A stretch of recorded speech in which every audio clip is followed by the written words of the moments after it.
From gym leaders to rivals, the Pokémon series has always been about the relationships you build. But have you ever noticed how few romantic stories they choose to tell? Like for real, I want you to try to think of 3 important couples throughout the entire Pokémon series.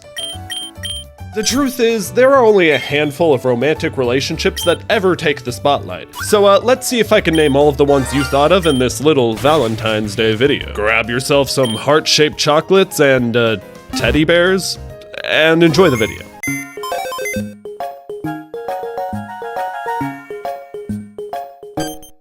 The first ship I want to talk about is actually from Pokémon X and Y. And boy, it's the definition of romance in Pokémon, which is always read exclusively between the lines or you'll miss it entirely. There's this section in Pokémon X and Y where you share this lovely moment underneath the fireworks with Shauna, the only memorable friend from that game. She shyly states that she's never watched fireworks alone with a boy, and I don't know, there's a little bit of this, there's a little something. The butler gives you Protect after this. He gives you the TM for fucking Protect. Jesus Christ, Game Freak. I'm reading between the lines. Outside of this moment, though, the game doesn't do much to build out this romance. But fortunately for you viewers, this isn't the only time a player character sees some romance.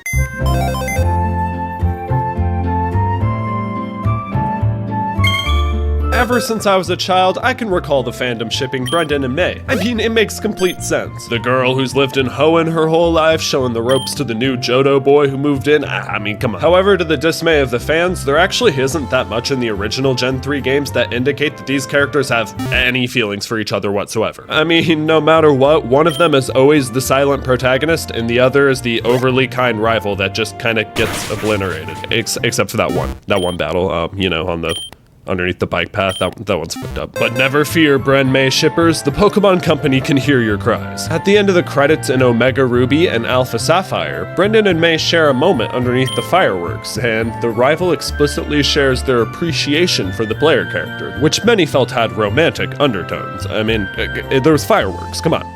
Fireworks. But it doesn't end there. In the Pokemon Adventures manga, the counterparts for Brendan and May, named Ruby and Sapphire, real creative, get their canon ship moment. In the heat of the climax, Sapphire proudly proclaims that she loves Ruby and has loved him ever since they met. Honestly, this really satisfied my little child heart who thought this was like the cutest ship possible. The Adventures manga isn't perfectly reflective of the games, and it's not technically an argument for a canon Brendan-May ship, but hey, this is my video. I'm including it. Speaking of couples I probably shouldn't include. Now, this next couple isn't like Hollywood red carpet material, but nevertheless, their relationship has been essential to all Pokemon fans, both casual and competitive. I'm of course referring to the daycare couple.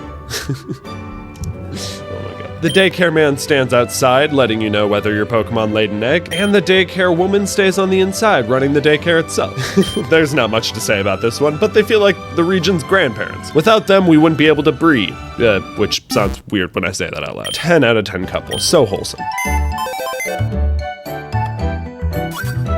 In Pokemon Sun and Moon, you learn at the very beginning that your washboard abs professor is unfortunately very married to the one and only Professor Burnett, who debuted in the Dream Radar of Generation 5. Damn, wait, she could...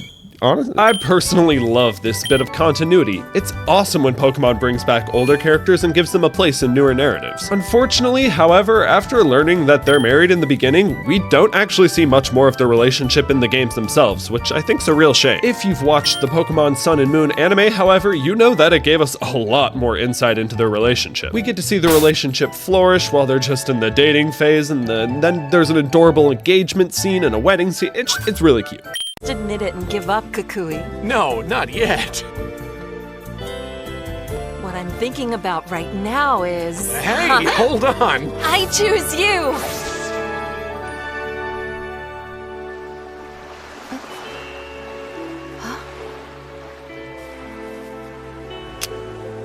May I choose you? And interestingly, this ship remains the very most popular ship of Pokemon Sun and Moon, and overall one of the most popular Pokemon ships. This probably has to do with the fact that it is literally one of the only canon confirmed couples in the entire series, but it's adorable nevertheless. 10 out of 10, beautiful couple. The official Pokemon Twitter tweeted this out.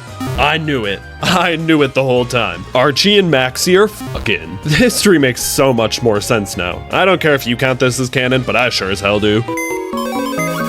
Now, this wouldn't be a couples video without mentioning the most toxic canon couple of all. Turo and Sada are the parents of your fellow treasure hunt delver, Arvin. And with that, you'd figure Arvin would just be like an annoying-ass Nepo baby like Blue is. However, Arvin, throughout the course of the games, seems to be holding a certain resentment for his parents, which this is kind of the first clue into their relationship. Turo and Sada had dedicated their lives to building the time machine and deeply researching the advent of Paradox Pokémon. But this is where the story gets really dark, actually. After Arvin is born, one of the professors ends up going to get some moo-moo milk and never comes back, effectively abandoning their spouse and newborn child. And as Arvin grows up, the remaining professor completely submerges himself in the research of Paradox Pokémon and the development of the Paradise Protection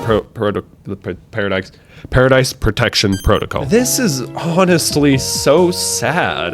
The remaining professor latches on to the only remaining piece of their relationship, the research they did together. However, in the crossfire, the professor ends up completely neglecting Arvin in his developmental years, which perfectly explains his disdain for his parents. It's insane that Pokemon would explore not just one, but two different kinds of parental abandonment, and on one character too. It honestly makes me empathize with Arvin so much more. 10 out of 10 writing, but a 7.8 out of 10 couple. Too much toxicity.